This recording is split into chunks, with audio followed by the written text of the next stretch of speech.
Hello, everybody. Welcome into Sports by GSMC Podcast Network. I am your host, Jeremy Lapidus. Today, we have a lot of big news. It is a Friday, so we're going to do our best to cover as much of the upcoming weekend stuff as we can, as well as going over the NBA Finals, which is finally set. The Dallas Mavericks take care of business in Game 5 against the Minnesota Timberwolves on the road. They won all 3 games on the road in this series, something that I know I did not think they could do, so that was they blew them out too, and we'll talk about that game a little bit in the first segment here. In the second segment, we're gonna do a preview of the finals. We finally know what it's gonna be: the Mavs or the Celtics. Which one of those duos, those star-studded duos, will take home their first championship as a group?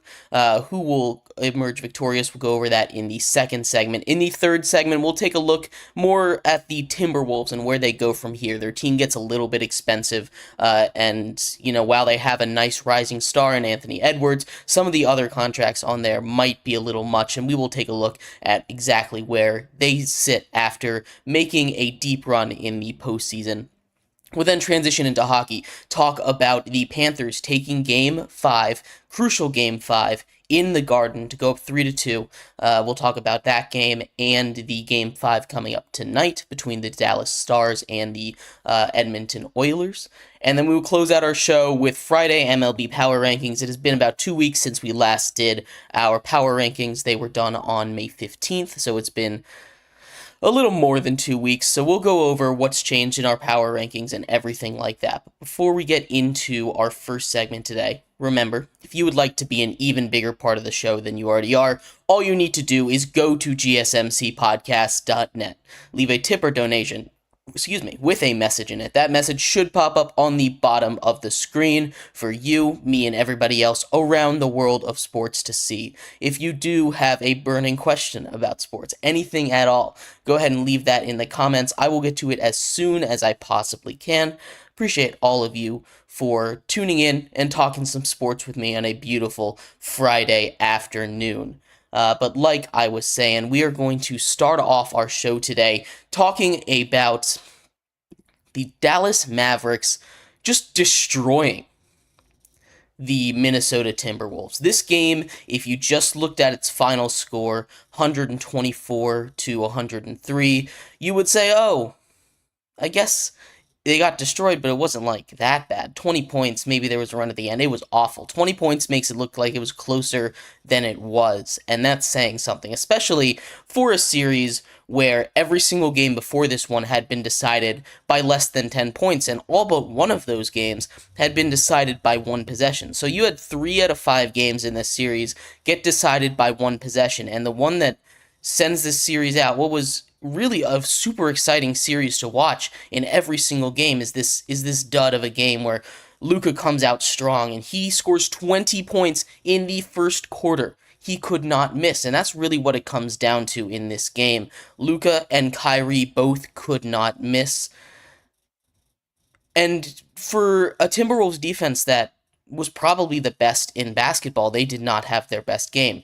Really the entire Wolves team, they didn't come out with enough energy. It felt like they came out flat. It felt like they kind of realized the series was over. They had just come off a super hard-fought series against the Nuggets, and you have to think if that is something that affected them a little bit. I was going through it. I know we talked in the beginning when we were first previewing this series that the Timberwolves had won the season series, but I was looking at it, and they had not played a single game against the Mavericks where both Luka and Kyrie played. So that is something else entirely. It's something that the Timberwolves hadn't seen with both of them on the court at the same time.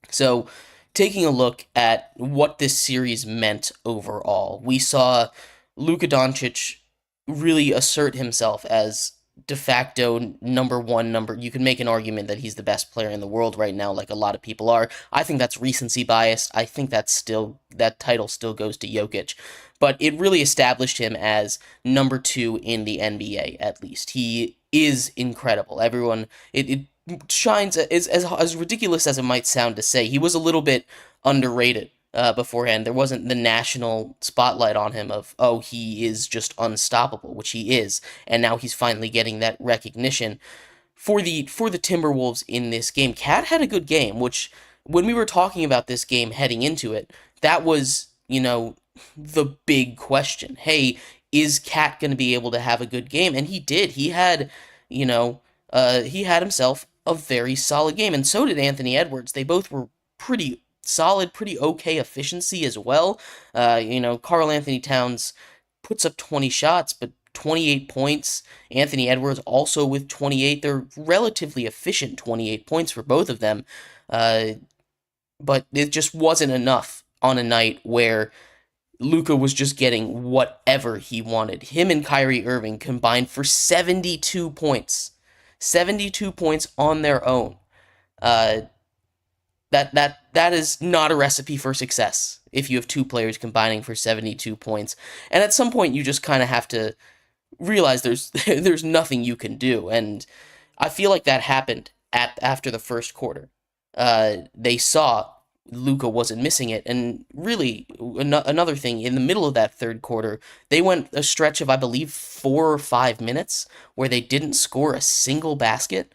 And there were stretches where, especially in that second half, where, the Mavs started to struggle a little bit on offense, but the Wolves were never able, and they weren't super long stretches, but it didn't matter how long or short those stretches were, the Wolves were never able to put together runs that, led to bigger scoring, an ability to come back, even when they were struggling a little bit down the stretch, which, a team that shoots 54% from the field as much as they can struggle, I guess. Minnesota was never able to apply that real comeback pressure. We saw them get into a similar situation in Game 7, and they were able to lock in and get efficient on offense against the defending champions in the Nuggets. But they couldn't have it. It seemed like they were just out of gas after that first quarter, and it's a shame. It's a disappointing way to go out in one of the most successful seasons in Timberwolves history.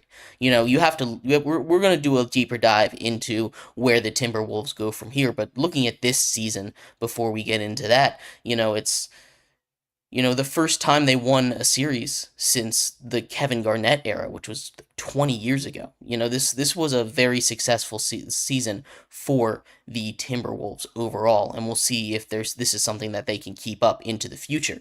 But Mavericks destroy them, and it was not close at all. Yeah, and the big thing, the big thing is just the shooting. It really is, especially from your stars.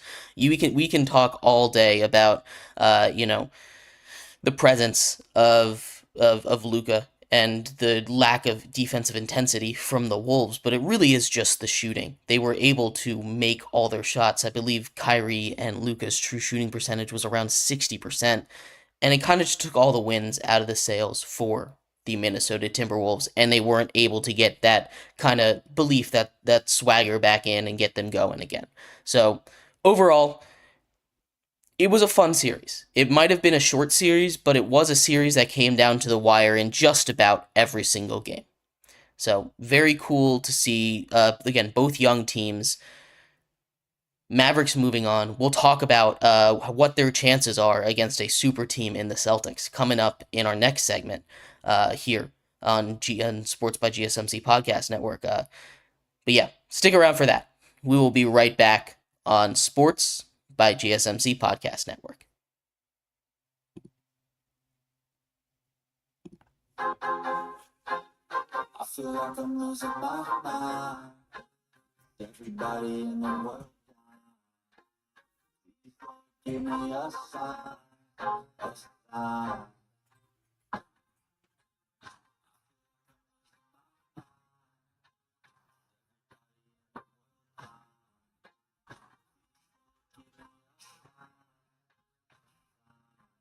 I wanna be the greatest. Everybody on the face shit. I look around, I feel like everybody is the fakest. I make it every day and I'm impatient. Hoping one day I blow up in the basement. Statement, the top is so vacant. I'm in this shit that I think is amazing. Waiting for my day when I'm playing. Sold out shows for 1,000 faces. Hey, give me that crown. Hitting my way and to be put down.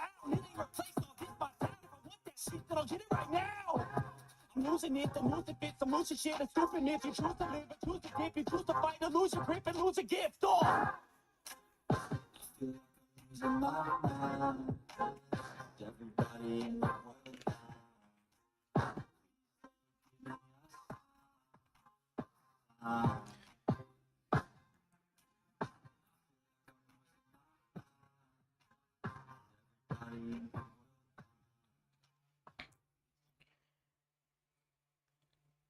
Welcome back to Sports by GSMC Podcast Network. I am your host, Jeremy Lapidus. If you are just tuning in, we just finished breaking down the Dallas Mavericks absolutely decimating the Minnesota Timberwolves in Game 5 of the Western Conference Finals in order to advance to the NBA Finals against the Boston Celtics. We will be breaking down that series here in just 1 second for you, but before we do, remember, if you would like to be an even bigger part of the show than you already are, all you need to do is go to gsmcpodcast.net. Leave a tip or donation with a message in it. That message should pop up on the bottom of the screen for you, me, and everybody else around the world to see. If you do have a burning question about sports, go ahead and leave that in the comments. I appreciate everything you guys do give. I will get to those questions as soon as I possibly can. And I appreciate you guys sticking around and talking some sports with me on a beautiful Friday afternoon. But like I was saying, we have our NBA Finals matchup set. And it's not going to start until June 6th. But we have the Dallas Mavericks making their first finals appearance since they beat the Heat back in, I believe that was 2012? Not sure about that. But they're first in quite a while, first in this era. The Celtics making their second their second finals appearance in 3 years. So we have a different level of kind of experience in here. Now, you can look at it that way as a team, but while the Celtics have more team experience, the Mavericks have Kyrie Irving, who's won it with LeBron, been there a whole bunch. They might have more personal experience. And now that's not to say that no one on the Celtics has championships experience. You know, Drew Holiday won one just a couple years ago in Milwaukee. This is going to be a fun matchup. We're looking not just offensively at this matchup, but we are looking at defensively. These have been the two best defenses in the NBA in the back quarter of the season. The Mavericks number 2 and the Celtics number 1. We saw that kind of come to life. Then I know the Celtics, we talked about it, they haven't had the toughest path, and I feel like we haven't really seen them go all out yet, but they haven't needed to go all out because they've been great, and they are a little banged up. They do have Kristaps Porzingis still injured. He hasn't come back yet. I'd be shocked if he wasn't ready by June 6th, because all reports were there was a good chance he could play in the conference finals if they needed him to. They ended up sweeping that, and it ended up not being that big of a deal.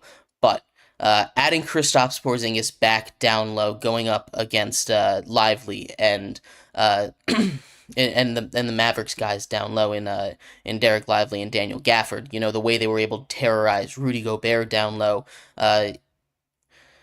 Kristaps Porzingis is a little more athletic, a little more agile, might be able to deal with that a little better. Now, the reason the Celtics defense has been so big is because of their perimeter defense, and I thought we might see some of that kind of pop up in the Timberwolves series when we were talking about the Mavs playing against Jaden McDaniels, but that just didn't really seem to bother Luka or Kyrie. They both had insane series. Kyrie got called out. Really, the entirety of the Dallas team got called out. There was a shirt that Anthony Edwards wore in Game 6 against the Nuggets saying, "Hey, we want Dallas," and they ended up getting Dallas, and this is what happened. So, taking a look at this series, the season series, the Celtics won. It was very high scoring. Both of these teams, like we've seen the Celtics be able to go up against the high flying offense of the Pacers, play defense and shut down, especially in the big moments. If you remember back to that sweep, they weren't winning those games convincingly. The Pacers' offense was doing their job. It was the clutch defense down the stretch, and some of it was Pacer mistakes, but a lot of it was Celtics getting a steal down the stretch in in the last two games. In Game 3 and 4, they had steals that kind of put the game away. But taking a look at this series between the Mavs and the Celtics, you have a battle of duos. Jason Tatum, Jaylen Brown versus Luka Doncic and Kyrie Irving. And we talked about Kyrie's experience, and I think that's kind of invaluable here. It's not to say that the Celtics don't have plenty of playoff experience going to like 5 straight Eastern Conference finals. They have plenty of playoff experience, but they don't have as much finals experience. That team defense from the Boston Celtics is going to be tough, but the Mavericks are coming off of a series where they just played against the best defense in the league, and it didn't really seem to bother them all that much. So all in all, I'm not too worried. Really what this comes down to, and I think this is going to be a really competitive series, I think the Celtics might start a little slow, just because, like the Nuggets, they in the beginning of the Timberwolves series, they hadn't really had to go all out yet. And I still feel like the Celtics haven't gotten to that higher gear, and they've been phenomenal these playoffs. They just felt like they haven't needed to go to that higher gear. I think the Mavericks might start a little hot, because they are the hottest team in basketball right now. Even coming into the playoffs, they were one of the hottest teams in basketball. Luka and Kyrie, I believe, can take the first game or two. The first game, I know it is in Boston, but they just showed in Minnesota they're able to. The road factor doesn't matter too much to them, especially in a great crowd, a great arena crowd like Minnesota. Now, Boston is a completely different animal. Everybody knows that. Boston is a completely different animal, especially in the postseason. But I think they have the chops to go ahead and take. They can probably take game 1. I think this goes 6 or 7. I'm taking the Mavericks simply because they have the best player left in the playoffs. And if we're going to break this down position by position, I think this series goes 7 pretty easy, and playing a game 7 in Boston is not going to be fun for the Mavericks. But I think the Mavericks are going to be able to pull this out. Luka is just playing on a different level than everybody else in this postseason so far. And this isn't any slander on the Celtics, because the Celtics, I believe, as a team, have the best built team. Team defense, team offense. There was a reason they were ranked number 1 in the league. There's a reason they were head and shoulders above everybody else in the East. And there's a reason that if they didn't make it this far, it would be considered a disappointing season. This was the bare minimum season for the Celtics, and that is kind of crazy to say with the way that it played out. They were just so much better than everybody else in the East. The Mavericks had to go through a bit of a slugfest. Even in that last series where they kind of made it look a little easy, it definitely was not easy. They had to scratch and claw their way, hit a couple buzzer beaters, hold off some late game attacks from the Timberwolves to win that series in 5. So they've been a little more battle tested, but they've been able to come out on top in every series. They haven't taken any of them to 7. Their series have gone 6, 6, and 5. So they've played just one more game, or just I guess 2 more games, 3 more games, whatever, just a couple more games than the Boston Celtics so far this playoffs. But we will have to see exactly how that goes. Eric says He definitely agrees. He has the Mavericks in 6 because they went through the Pacers. All 4 games were close, and Halliburton play in 2 of swept. Yeah, uh, and and Kelsey says Celtics in 6. So we got a couple different opinions there in chat. It's definitely gonna be a tight series, and I could definitely see this going either way. The fact that it isn't starting till June 6th, I think, is a benefit for both teams, especially more for the Mavs, who, while the Celtics have to get healthier, right? The Mavericks, they've played a lot of intense basketball recently. Getting your guys rested up, that those extra couple days of rest are going to be huge. And I know a week without basketball kind of sucks for the fans and maybe even for the marketing of the NBA. But you have your schedule set. You can't really change that. Concerts and whatever else arenas are being used for around the league. But it is definitely something to keep an eye on how rest is going to affect them, and then they were all going to get a bunch of rest. But overall, I am taking the Mavericks in 7 games. We heard from Eric and Kelsey, but if anybody else in the chat would like to share their opinion, I'd love to see that. In our next segment, we're going to focus more on the Timberwolves. We're going to talk about where their future is from here, what kind of future outlook they might have after making a deep run in the playoffs, really their first deep run in forever, their first playoff series win in 20 years. So stick around for that. We will be right back here on Sports by GSMC Podcast Network. Looking for your daily fix of sports talk without having to pay for it? GSMC Sports Network is available on YouTube. Just search GSMC Sports Network. Get your fix of daily sports talk shows on YouTube. Absolutely free. NFL, college football, NBA, MLB, MMA, UFC, fantasy football, and so much more. GSMC Sports Network has shows running all day long, with new sports shows starting every 2 hours. Just like on your favorite cable sports channel, except GSMC Sports Network is absolutely free. Just search GSMC Sports Network on YouTube to catch one of your new favorite shows, like the GSMC College Football Podcast, Chip Shot Football Podcast, Hoops and Heels Women's Sports Podcast, GSMC Basketball Podcast, and so many more. Check it out for yourself. GSMC Sports Network, now available on YouTube, absolutely free. Search GSMC Sports Network on YouTube right now.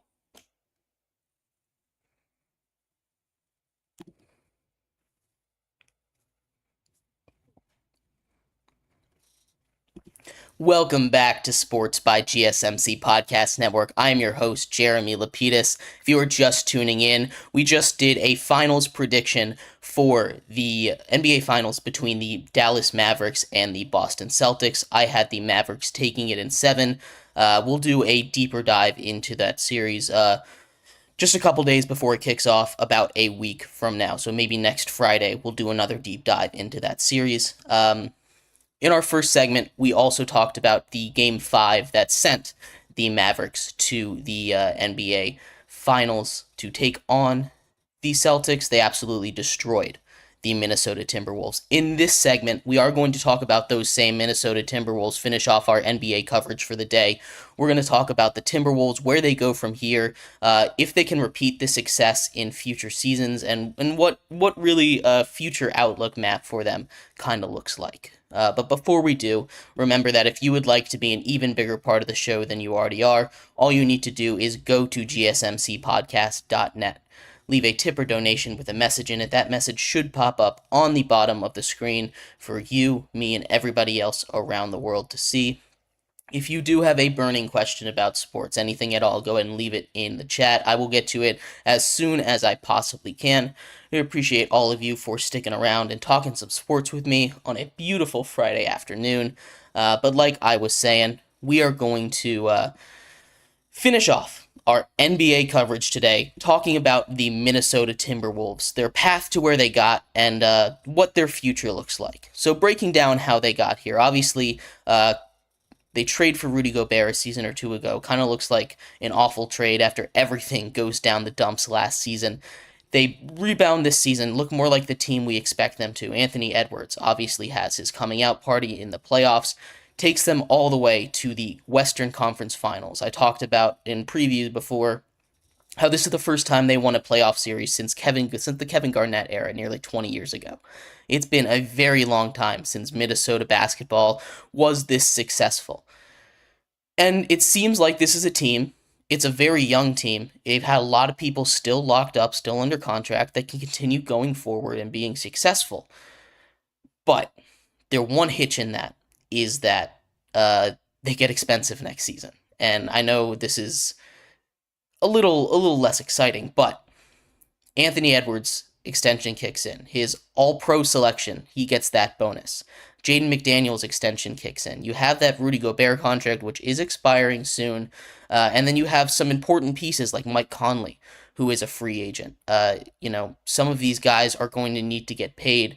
Naz Reid won Sixth Man of the Year. His contract isn't up, but it will be up soon. That's another thing that they need to keep an eye out on.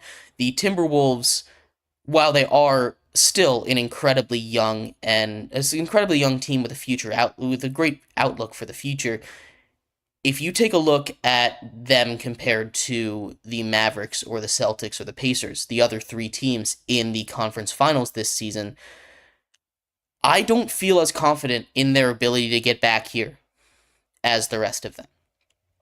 And the Pacers you might call into question, but for the two teams in the finals, right? They have their entire cores locked up for a pretty long term. And the Celtics case, they are just stacked head to toe. You're not too worried about them. Luka's going to be able to keep the Mavericks in contention. He's always been a great playoff player. The Pacers, I feel like they've got a lot of room and money to play with. They need to see if they can re-sign Pascal Siakam, and they need to see if they can buff up that defense and see if they can get a little bit healthier. But I feel like they might have a easier path, especially in that Eastern Conference, to the conference finals yet again than the Minnesota Timberwolves, who, even if they are able to perform at this level again next season, not only does it get expensive, but you also then have tougher competition coming back. They're going to have the Nuggets again. The Spurs are coming up. The Mavs you're going to have to deal with. These teams that are the Thunder are still there. They're only going to get better. These are just some of the teams that made the playoffs this year. I think I kind of glossed over the Spurs there, but Victor Wembanyama down the stretch really was coming into his own and can lead that team to a run maybe even next season if they can get this offseason right. But this Wolves team has a lot of big questions to fill. Like Rudy Gobert, even though he won that fourth Defensive Player of the Year award, is it worth keeping him there for the long-term future, right? His contract, he signed a 4-year deal that ends. He has a player option after next season. And then he's an unrestricted free agent. I doubt that he's going to use that player option. I don't think some team is going to give him more than the $46 million that he's getting, but we're looking at it right now. That's going to be 30% of the cap. He's going to make 31% of the cap, and that's a lot of money to go into a guy that is an offensive liability on one end. No, he's great on defense, and he's a great regular season player. We saw in that series, he was kind of even a little bit of a liability on defense against the Mavericks, right? They kept throwing alley-oops over him, and I feel like that's kind of his whole job, to stop that. Lively and Gafford were able to make those back cuts once he made that step up, and honestly, the Timberwolves were not able to come around and defend that, which really sucks for a team that has built themselves around defense and around having the ability to have this elite defense overall. They need a little more on offense, and whether that's going out and getting some 3-point shooters, to fix that efficiency problem, which really was the reason they lost a lot of these games. Or the answer is, uh,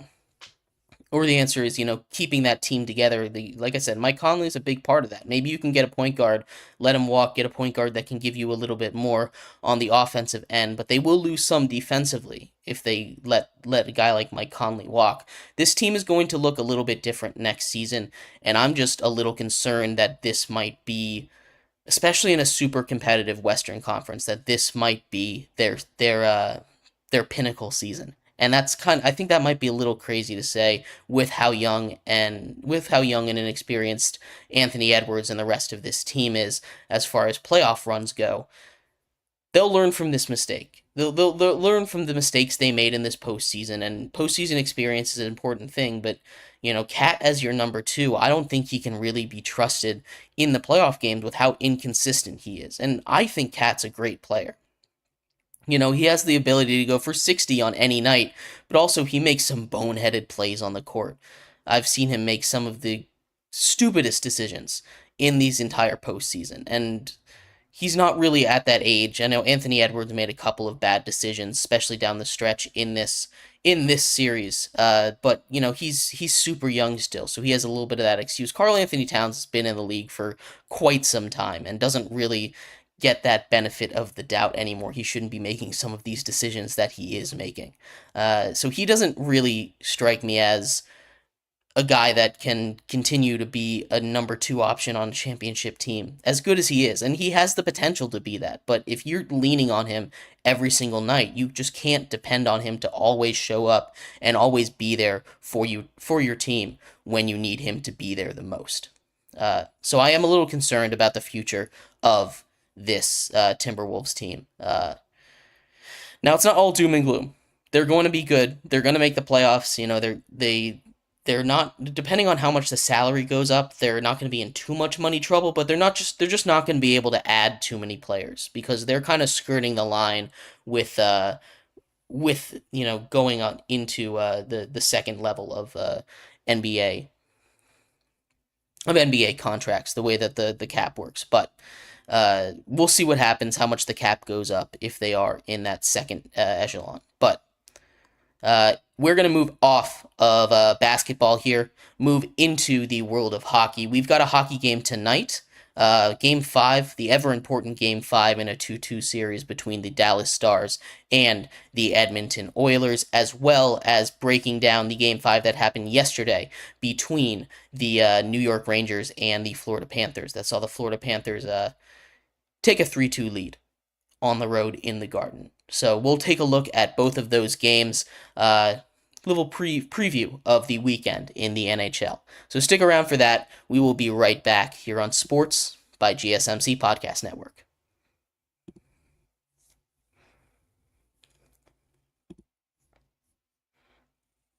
For the best and latest podcasts available anywhere, go to the podcast app on your cell phone and type in GSMC to access free content-rich podcasts on health and wellness, book reviews, sports, entertainment, relationships, social media, movies, technology,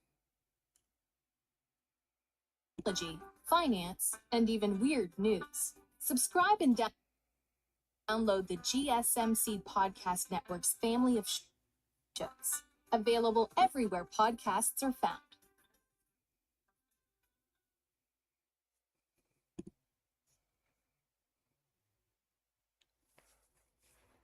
Welcome back to Sports by GSMC Podcast Network. I am your host, Jeremy Lapidus. If you are just tuning in, we just finished talking about everything NBA involving the Timberwolves, the Mavericks, the Celtics, and the preview of the NBA Finals, which we did in segment 2. We broke down the game in segment 1, and we talked about the Timberwolves' future here in the last segment. Here in this fourth segment, we are moving away from the world of basketball and moving on to the world of hockey, the Stanley Cup Finals, the Stanley Cup semifinals.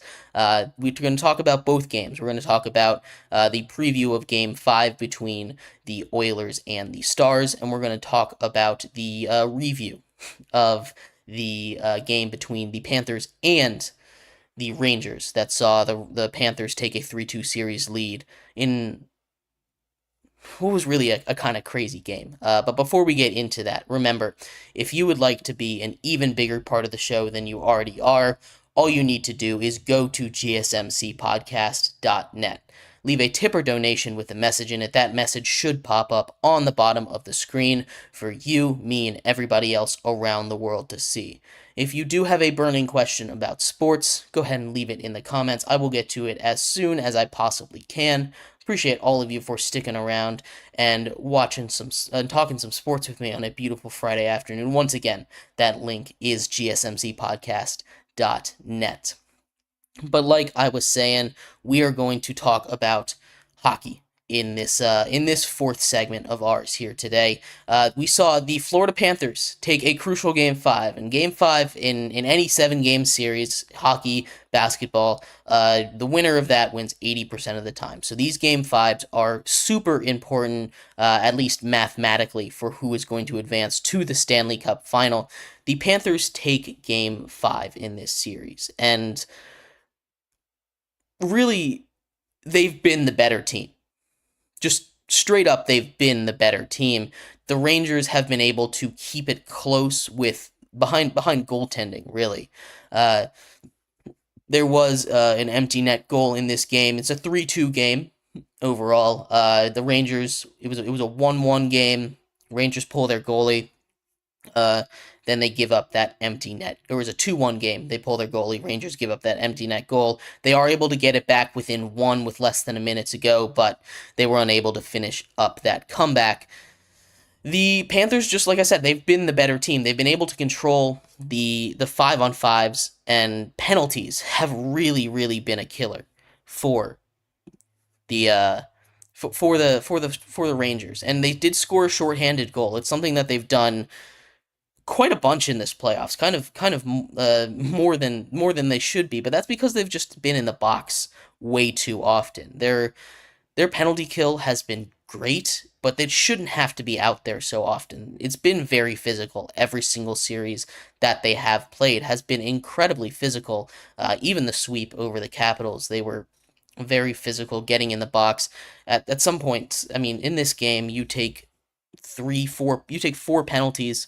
It's just not okay. They keep losing the penalty battle, and that's why they keep losing these games. Igor Shesterkin, as much as he is standing on his head, he had 34 saves on 36 shots, 944 save percentage, which is crazy nowadays. You know, the average goalie is kind of sitting at around 900 save percentage.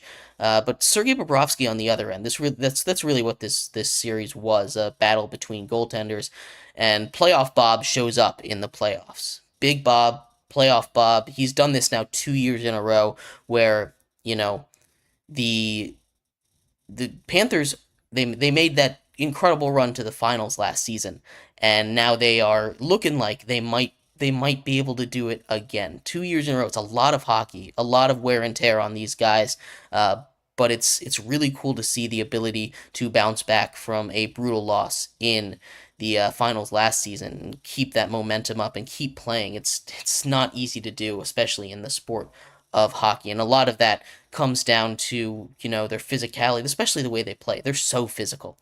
Their physicality is something that the Rangers are a team that can keep up with them, but the Rangers don't really seem like a good team. And I've said this before, and maybe I'm just not understanding it. But when I'm watching these games, when I'm watching the hockey games that are on in the Stanley Cup playoffs, the Rangers just don't look like a great team. They have a great goalie in Igor Shesterkin, and their defense is good, and they're a good team. Don't get me wrong. They're not a bad team. They're a good team.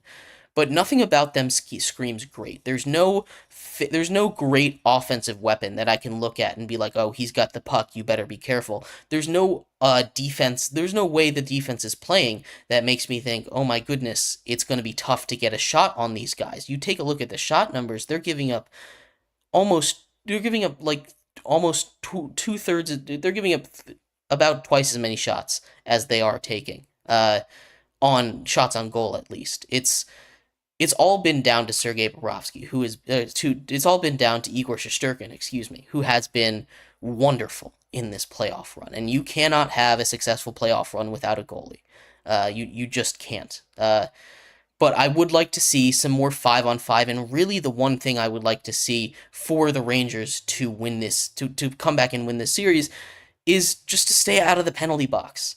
I know the Panthers haven't been the greatest in this series at converting the opportunities they're getting, and a lot of that credit can go to the special teams of the New York Rangers. But you cannot keep going to the penalty box. You're putting too much pressure on your goal on Igor Shesterkin already, even on 5-on-5s. When you get into those 5-on-4 situations, it's kind of getting to a point where they're skating by. They're barely every game they've won has been in overtime. They haven't come out and dominated in any single game. The Panthers dominated in game 1. They dominated most of game 4.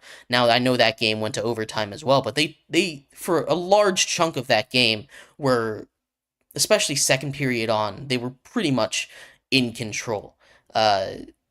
Game 5 here, again, the same story. It wasn't as dominant. It wasn't that uneven, but they were still just the better team on ice from what I was seeing.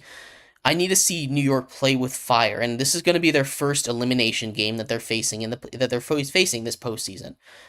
So we'll see if they're able to react with their backs against the wall and force a Game 7 back at the Garden. It seems like both of these series are destined to go 7, especially with 3 of the 5 games in this series alone going to overtime. So that being said, I expect for the game on Saturday, the Rangers to take it. Just because I selfishly want Game 7, and I think this series deserves to go 7, or kind of has that feeling that it has to go 7. But it is in Florida. It is in Sunshine, Florida. So it's gonna be tough for them to pull it out. Game 6 elimination game, but backs against the wall. I think you get at least one. Take the series back to New York in the Garden, and we'll see what happens from there. The other Game 5 though, from this one coming up today between the Oilers and the Stars. Again, same premise. It's very, very important. Game 5s are hugely important in best of 7 series. Both of these series have been really close, and I think this game kind of comes down to the health of Chris Tanev. If he's playing tonight, which he's going to be a game time decision. I think the Stars can pull this out because he's been maybe the best defenseman in the entirety of the NHL Stanley Cup playoffs, and going up against Connor McDavid, you need your best defenseman out there. If he isn't there, it's not to say that they can't win. Looking like they're optimistic he can play, but it will be a game time decision. I think that's what this is going to come down to. If he plays, I'm taking the Stars to take Game 5 at home. If he doesn't, there was a lot of momentum gained from the Oilers in their 5-2 win in Game 4. Again, that kind of felt like a backs-to-the-wall game for them, and they were able to respond very nicely, just like they've done in every single game, every single elimination game they've faced so far this postseason. They've been able to respond. And the Stars are, no stranger to falling behind or seemingly losing momentum. They were down 2-0 against the Vegas Golden Knights. They were down 1-0 against the Colorado Avalanche. So they've been able to battle back before. I think, like I said, I think this comes down to Chris Tanev. Reports are that they're optimistic he can play.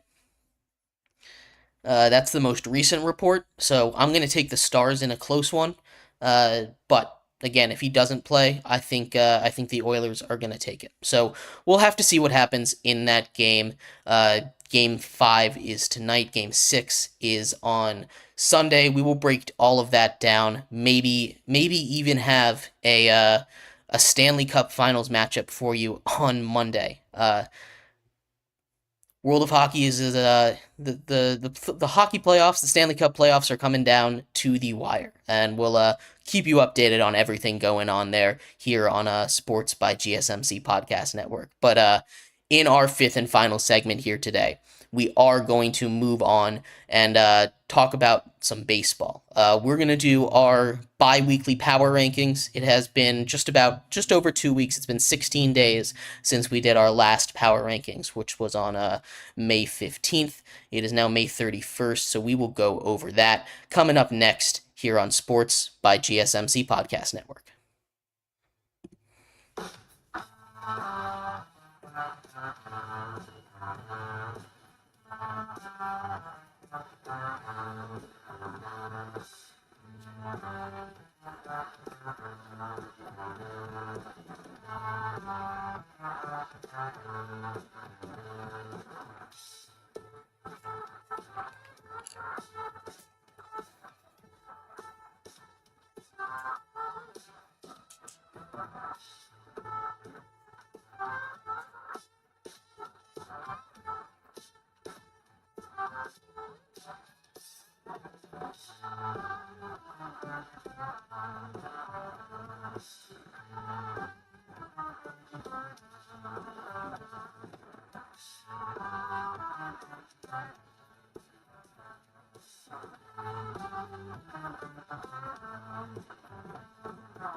Welcome back to Sports by GSMC Podcast Network. I'm your host, Jeremy Lapidus. If you are just tuning in, we just finished going over the NHL playoffs, the Rangers falling to the Panthers 3-2 to fall to a 3-2 series hole in that ever important semifinal series. We talked about the implication of the Mavericks advancing to the NBA Finals, taking on the Celtics, where the Minnesota Timberwolves will go from here, and about the game from last night in our first three segments. We are going to finish off our show today, though, talking about the MLB. We haven't done power rankings in about 2 weeks, so we are going to do our updated Sports by GSMC Podcast Network power rankings. So that's coming up in just a second. But before we get to them, remember, if you would like to be an even bigger part of the show than you already are, all you need to do is go to gsmcpodcast.net. Leave a tip or donation with a message in it. That message should pop up on the bottom of the screen for you, me, and everybody else around the world to see. If you have a burning question about sports, anything at all, go ahead and throw that in the comments. I will get to it as soon as I possibly can. I appreciate all of you for sticking around and talking some sports with me on a beautiful Friday afternoon. But like I was saying, we're going to do some MLB power rankings. And right here, we've got our MLB power rankings updated to today. Very simply, we'll start at the bottom, as we usually do. The bottom doesn't have too many changes. Overall, I switched the White Sox and the Marlins. The White Sox still have the worst record in baseball. The Marlins, while they are not good at all, have been slightly better. Injuries really have been that derailing factor for them, and being able to, get some of their guys back should make them a better team. I bumped them above the White Sox. I think they win a head-to-head, but it is close there at the bottom. No change, 28-26. Rockies, Angels, Athletics, all have been pretty bad. They've all been really bad. I think the Cardinals moving up, I have the Pirates here at 25. The Cardinals moving up is more of a factor in them moving down than it is anything else. Paul Skeens' arrival really has been an awakening for them. Having Paul Skeens come up is, in general, they probably should have moved up, but the rest of that team is still bad. They're great on Paul Skeens' day. It's must-watch television when he is pitching. Just the stuff that he's done through his first 4 starts in the MLB, throwing a no-hitter in one of them. He only went 6 innings, but six innings of no-hit baseball is insane. He's striking everybody out under the sun, and he's going to be an elite pitcher for a long time in the MLB. So that's very exciting for the Pirates. The Mets down at 24. They had a whole situation yesterday with Jorge Lopez. They made some more cuts today. Now, Jorge Lopez situation isn't the main reason why they fell. They've also just been awful in the last couple of weeks. You look at their last 10. They're 2-8 in their last 10 games, and that is, if for a team that was already struggling, they're now behind the Washington Nationals, who I have at 23, by 3.5 games in that division. They're probably going to be sellers at the deadline, so we'll see what happens with the New York Mets as time continues, if they can turn this around, because they do have some pieces that plenty of contenders would be very, very excited to get their hands on if they're up for sale in this offseason. But 23, we got the Nationals. They've been average. They're a bad team. 6-4 over their last 10. Their run differential for the season is just about as close to 0 as it can be. They're at -9, so not as close as not the closest in the league, but single digits. They've been kind of average. The emergence of some of their young guys keeps them in that upper echelon of bad teams, but they're still in that tier of bad teams. I talked about the Cardinals. They've been on a bit of a hot stretch. They're 8-2 in their last 10. They move up to 22 here in my rankings, up 3 spots. They're kind of in contention for that division. They've passed the Cubs, who, while they are they're 8-2. The Cardinals are. The Cubs, who I have falling 8 spots. They're actually the biggest fallers, they're the second biggest fallers. I didn't update the Reds. That's my fault. They stayed where they were. The Reds are exactly where they were last week. But the Cubs are the biggest fallers. They fall from 7 down to 15. I still believe in this team. They're a good team. They've fallen below 500, and that's because of this stretch. Actually, in the last 26 games, they have the same record as the Chicago White Sox, which is not something you want to have. You don't really want to connect yourself with the White Sox organization right now. The Reds at 21, like I said, they were there last week. Ignore the -10. It should be +0. I thought this Reds team would be really good, but there they are sitting last in their division. It's been a relatively solid division, surprisingly. No one in that division has been bad. They're a game and a half behind Pittsburgh. I do believe in the young talent of this team. I think that they can turn it on. Ellie De La Cruz has been a lot of fun to watch, and I think the young pitching will step it up soon. I think they're getting a little bit of bad luck, but I'm still a believer in this Reds team. A team I'm not a believer in is at number 20, and that's the Blue Jays. And I'm a big Blue Jays supporter. I like their team a little bit, but I am off the bandwagon. They just look lethargic really out there. They kind of look old, and I know they're not really that old, but they're most likely going to be sellers at the deadline. They probably should blow it up. Vlad Guerrero hasn't been the same in the last couple seasons since he almost won his MVP back in 2021. Bo Bichette has been great, but he's probably gone. The Blue Jays they took their swing and they missed, and unfortunately they're not gonna hit those same heights that they were at before. At number 19, I have the Detroit Tigers.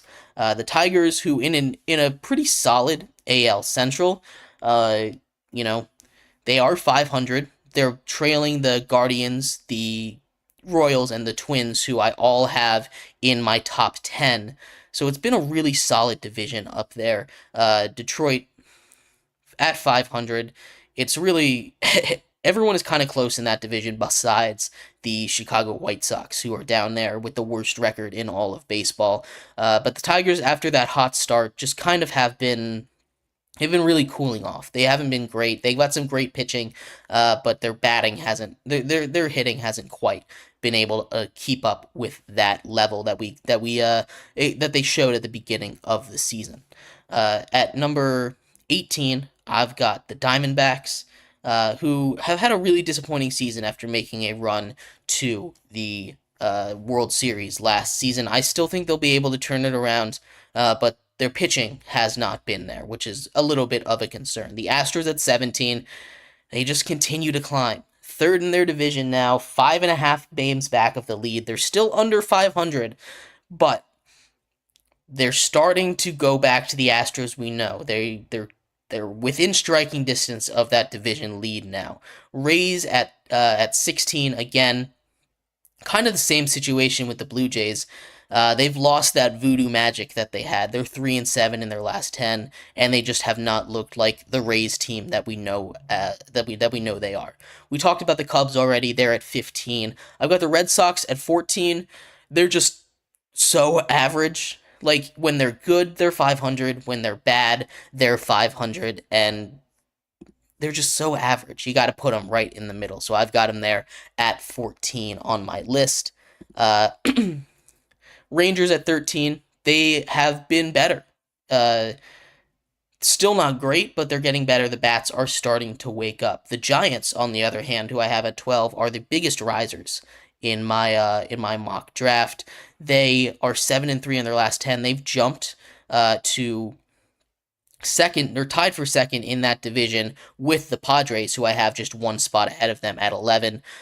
They've figured it out. They were really struggling. It seemed like a lot of their additions weren't working out, but they've gone on a little run here, and they are back to where they kind of wanted to be at the beginning of this season. Padres, I have at 11. I just believe in their high-end talent a little bit more than the Giants. I don't really believe they're a great... They have the potential to be a great team. I just don't think they're there yet.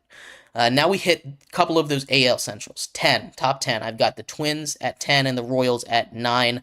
I'm a big fan of this Royals team. I love the combination of Brady Singer and Cole Reagans at the top of that rotation. And Salvi Perez is having himself a nice little resurgent season after a little bit of a down slump last year. Bobby Witt is in MVP conversations. They did a great extending him before the season, before he really showed up to the national stage. The Mariners have just been solid all season. They're not making any kind of crazy push at 8. The Brewers have been surprisingly good, even with injuries to some of their top guys. They've been good. All of the Central divisions have. The Braves, they fall all the way down to 6. I think -1 is wrong. I'm pretty sure I had the Yankees at 5 before, but the Braves fall. I think they were at 3 before. Anyway. The Braves fall from 3 to 6, and that is because of the Acuna injury. 6 is still really good after having lost your 2 best players on your team. But finishing up the top 5, the Guardians, who have figured out how to hit again. J-Ram is there, and that bullpen is elite. The Orioles, who kind of have a super team. The Dodgers, who have a super team. The Orioles, who have Gunnar Henderson, who is another young MVP candidate, and they've got a lot of youngsters coming up from Norfolk. The Dodgers, just Shohei Ohtani and Mookie Betts. I don't think I need to say more. The Yankees at 2, their pitching staff, even without Garrett Cole, has been maybe the best in the entire league. And then you add Juan Soto to that lineup, and they have been awesome. And rounding it out at number 1, I have the Philadelphia Phillies. Bats are starting to show up, and that's the scary part. They have a plus 93 run differential. Nobody else in the entirety of the MLB, other than the Yankees, is even close. The Yankees have plus 97, but the Phillies and the Yankees both very similarly built. They both have some of the best rotations in the entire sport, and their bats, they have like 2 guys that are powering them. But anyway, those are my power rankings. Let me know what you agree with, what you disagree with. I'd love to hear your thoughts. But we are going to end our show today. Thank you, everybody, so much for tuning in to today's episode of Sports by GSMC Podcast Network. I've been your host, Jeremy Lapidus. Appreciate all of you for sticking around and talking sports with me today. We'll be back on Monday, same time, same place. You all have a great rest of your day. Have a great weekend, and I will see you then. Bye-bye.